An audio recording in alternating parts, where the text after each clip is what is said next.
Hello, world, and thanks for listening to Master English with Tim, the podcast where Tim helps you master English in depth and detail and without ever hurrying. I'm Tim, writer, polyglot, world traveler, native speaker of English, English teacher since 2005, and podcaster since April of 2023. In last week's episode, I talked about the present simple and how to use it with both action verbs and stative verbs. If you haven't listened to last week's episode yet, which was number 76, then I strongly suggest you do that before listening to this week's episode, because this week's episode really builds on what you learned last week. So if you listened carefully to last week's episode, you probably noticed that there was an important detail of the present simple that I left out. That detail is the famous, or infamous, depending on how you look at it, S or ES ending that we sometimes put on the ends of verbs in the present simple. Of all the mistakes that people make in English grammar, forgetting to use the S or ES ending is one of the most common ones. If you, like many people, forget to use the S or ES ending, the sky is not going to fall on you. But if you are one of the people who uses it correctly most or all of the time, then you do sound better, and that's really cool and nice, let's be honest. Now, perhaps the biggest reason that people don't correctly use this ending is that it is more complex than most people think, both in terms of the rules for when to use it and in its pronunciation. And so this week's episode explains everything you need to know about the S or ES ending. So, let's get started. The first thing that you need to know about the S ending is that it is pronounced in 3 different ways, depending on the last sound that is in the verb. So, let's start with the easy stuff. When the last sound of the verb is unvoiced, you pronounce the S simply as S. By the way, if you don't know the difference between voiced and unvoiced sounds, you should listen to episode 64, which explains everything you need to know about this topic of voiced versus unvoiced. Anyways, here are 3 examples of the S ending after unvoiced sounds. 1. He likes football. 2. She sleeps on her back.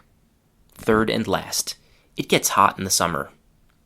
Now, let's do something a bit harder. When the last sound of a verb is voiced, then the S ending is pronounced as Z. So, 3 examples. 1. He lives with his dad. 2. She runs every morning. 3rd and last. When does the meeting end? It ends at 3. Now, you might be thinking that this Z pronunciation is very easy and that you will pronounce it this way automatically yourself. And you might be right. But a lot of students, especially speakers of languages like German, Polish, Ukrainian, and others, struggle to pronounce the Z sound at the end of a word. And because a lot of people, and my students in particular, have difficulty pronouncing voiced final sounds, I want to remind you that I wrote episode 65 to help you solve specifically this problem of voiced final sounds. Okay, now we have 1 pronunciation left for this ending. This one is a bit easier in theory for most people to pronounce, but in reality, a lot of people are never taught about this detail. So, when a verb ends in the sounds s, z, ch, sh, and j, we pronounce the S ending as is. This is important because people often incorrectly try to say things like changes or wishes. Here are some verbs that end in those sounds with the S ending added and pronounced correctly. Listen to how I say each of them and let the sound repeat in your mind after each verb. There will be a little pause after each verb. So let's start. Loses. Washes.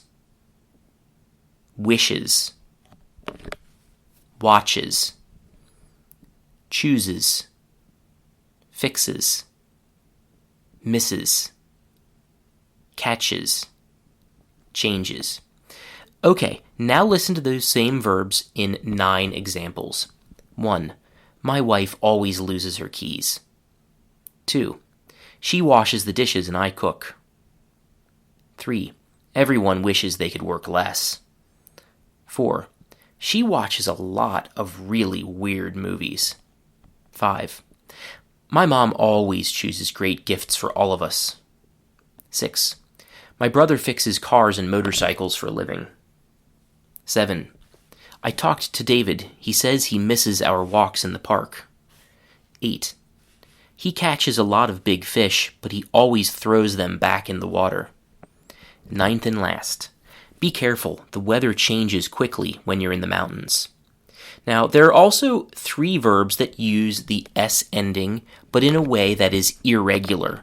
You probably already know these, so let's do them quickly. So first we have do, which becomes does. So the oo sound turns into an sound. That's why it's irregular. So for example, he does the dishes. Next there is have, which of course becomes has. We lose the letter V. For example, she has 2 cars. Finally, we have say, which becomes says. The A sound becomes an E sound. For example, it says to turn right in 1 kilometer.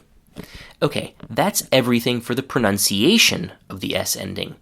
By the way, if you want to learn more about the auxiliary verbs do and have, listen to episodes 58 and 59, which are about these 2 important verbs and nothing else.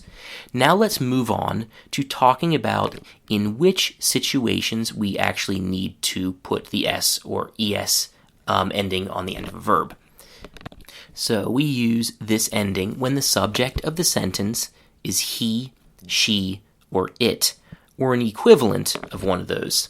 Let's talk about each of these 3 separately, starting with he. So some equivalents of he are any man's name, like John or Brian or Harry, or words that talk about a male. For example, my brother, your dad, his uncle, her husband, her boyfriend, that guy, somebody, or my best friend.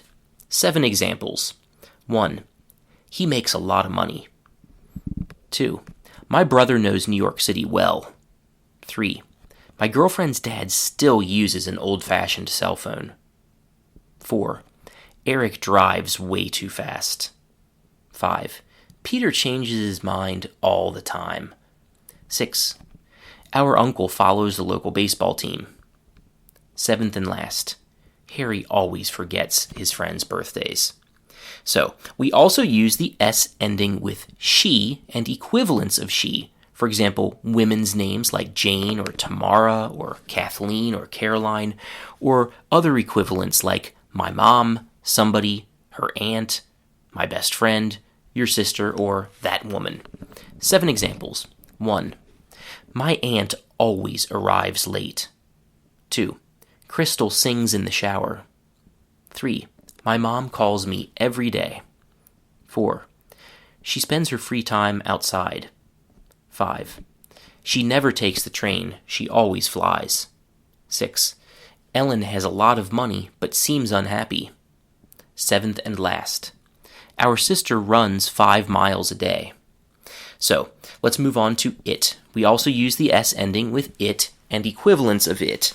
The word it itself, though, has more meanings than people usually think about, so let's talk about each of them.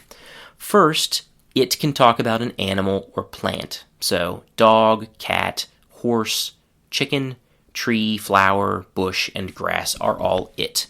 4 examples. 1. My cat lives outside. 2.